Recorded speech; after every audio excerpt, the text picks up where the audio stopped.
جہنم کو نافرمانوں سے نفرت ہوگی. تکادو تمیزو من الغیظ، جہنم پر کو بھی غضب ہوگا نافرمانوں پر کہ انہوں نے اللہ کو ناراض کیوں کیا، اللہ کا انکار کیوں کیا، اللہ کی ناشکری کیوں کی. قرآن میں آتا ہے اتنا غضب ہوگا نا جہنم، ایک تو ویسے ہی آگ ہے، اوپر سے وہ اللہ کے نافرمانوں پہ غضبناک بھی ہوگی. جب کوئی غضبناک ہو تو پھر سزا زیادہ دیتا ہے، اس میں اس کا غیظ و غضب بھی شامل ہو جاتا ہے. تو قرآن میں آتا ہے کہ جہنم خود غضبناک ہو رہی ہوگی اور اتنا غضب ہوگا کہ اس میں ایک چیخو پکار ہوگی خود اس آگ کی تپش کی اور اس کی ہولناکیوں کی.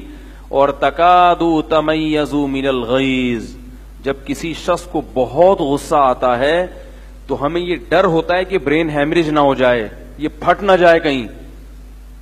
بہت زیادہ ہوتا ہے نا غصے میں انسان کہ میں اس کو مار دوں، کیا کروں. بسا اوقات مر بھی جاتے ہیں لوگ شدید غصے میں.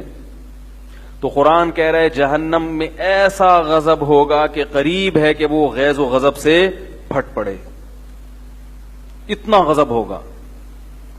اور اتنا بڑا پیٹ ہے، جیسے کوئی قرآن نے تمثیلات دی ہیں، مثالیں دی ہیں سمجھانے کے لیے.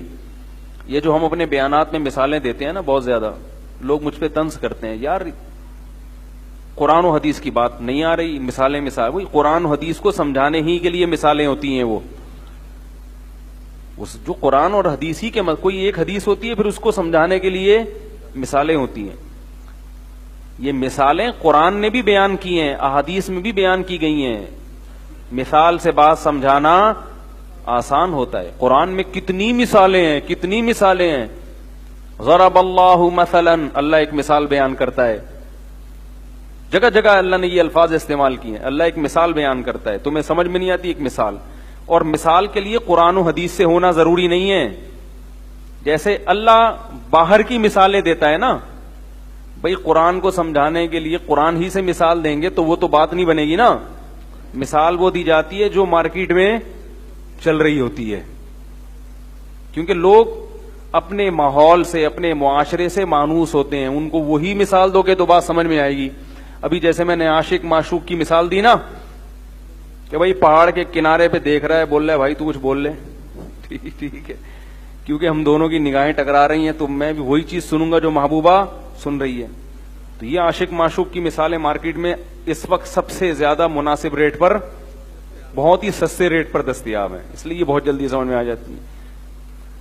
تو مثال ہمیشہ بات کو سمجھانے کے لیے ہوتی ہے. تو قرآن کیا میں کہہ رہا تھا، جہنم تو کوئی بولا تھا، جہنم بول رہے تھے. ہاں، جہنم کا پیٹ بہت بڑا ہے. اب اس کی مثال قرآن نے جو دی ہے نا، یوم نقول لجہنم هل امتلأت وتقول هل من مزید، جہنم کتنا غضبناک ہوگی، اللہ ہم سب کو بچائے اس عذاب سے. اتنا غضبناک ہوگی نا نافرمانوں پر. قرآن نے اس کی مثال دی ہے کہ جیسے کوئی بھوکا ہوتا ہے نا، بھوکا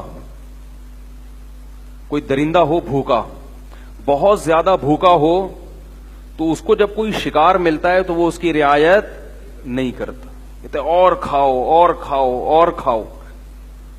تو اللہ نے جہنم کی وسعت کے اتنی بڑی ہے، کیونکہ لوگ یہ کہتے ہیں نا کہ یار اتنے سارے انسان جہنم میں جائیں گے تو یہ کہاں اتنی جگہ تھوڑی ہوگی. کیونکہ ہم جہنم کو گورنمنٹ کے جیل پر قیاس کرتے ہیں کہ یار حکومت کے پاس جیل میں بھی ایک محدود حد تک لوگوں کو رکھنے کی گنجائش ہوتی ہے، ایک محدود حد تک. تبھی آپ نے دیکھا ہوگا جیل بھرو تحریک بھی چلتی ہے. جیل بھرو تحریک سے کیا ہوتا ہے، حکومت پریشان ہو جاتی ہے، اتنی پبلک کو جیل میں رکھے کام، اتنے جیل تھوڑی ہیں. تو انسان، لوگ اللہ کی نافرمانی کرتے ہیں، گناہ کرتے ہیں، وہ یہ سوچتے ہیں کہ یار اتنے سارے لوگ تھوڑی جہنم میں جائیں گے. بھائی آج بھی دنیا میں غیر مسلموں کی تعداد مسلمانوں سے زیادہ ہے. جب بھی کسی کو کسی گناہ سے روکو وہ کیا کہتا ہے، یہ تو سبھی کر رہے ہیں، یہی کہتا ہے نا. ارے بھائی کسی کو بولو یار یہ کام مت کرو، یہ مت کرو، یہ حرام مت کھاؤ، یہ وہ کہہ رہے ہیں آج کل تو سبھی کھا رہے ہیں. تو اللہ نے مثال دی ہے جہنم کی. ہم جیسے یہ کہتے ہیں نا کہ یار یہ سارے کیسے جہنم میں چلے جائیں گے، ہر آدمی رشوت لے رہا ہے، ہر خاتون بے پردہ ہے چند کے علاوہ، اور بے نمازیوں کی تعداد نمازیوں سے زیادہ ہے۔ فجر میں دیکھ لو کتنے ہوتے ہیں، ظہر میں دیکھ لو کتنے ہوتے ہیں، جمعے کے دن لگتا ہے جمعے میں ہی بس نماز فرض ہوئی ہے، اور بہت سے تو جمعہ بھی نہیں پڑھتے، جمعہ بھی انہوں نے گول کر دیا۔ تو بہت تھوڑے لوگ ہیں۔ تو اب ہمارے ذہن میں ایک اشکال پیدا ہوتا ہے کہ یار اتنے سارے جہنم میں چلے جائیں گے، تو اللہ نے اس اشکال کا جواب دیا ہے۔ لوط علیہ السلام کی قوم میں کیا تھا؟ لڑکوں سے بدکاری پوری قوم کر رہی تھی۔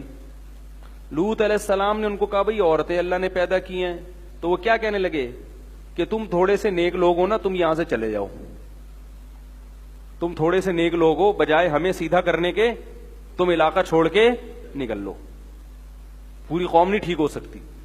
لوط علیہ السلام نے کیا فرمایا؟ انی لعملکم من القالین، تم سب خراب ہو، مگر اے اللہ تو گواہ رہنا میں ان کے عمل کو پسند نہیں کرتا، مجھے اللہ کو راضی کرنا ہے، عوام پبلک کو راضی نہیں کرنا۔ تو اچھے لوگ مارکیٹ میں شارٹ ہی رہتے ہیں میرے بھائی، شارٹ ہی رہتے ہیں۔ ہاں مارکیٹ میں وافر مقدار میں کب ہوں گے؟ جب حضرت عیسیٰ علیہ السلام نازل ہوں گے۔ پھر احادیث میں آتا ہے کہ حضرت مہدی اور حضرت عیسیٰ علیہ السلام جب آئیں گے تو اچھے لوگ ہول سیل کے حساب سے دنیا میں، کیونکہ خیر غالب آ جائے گی، بلکہ خیر ہی ہوگی، شر بالکل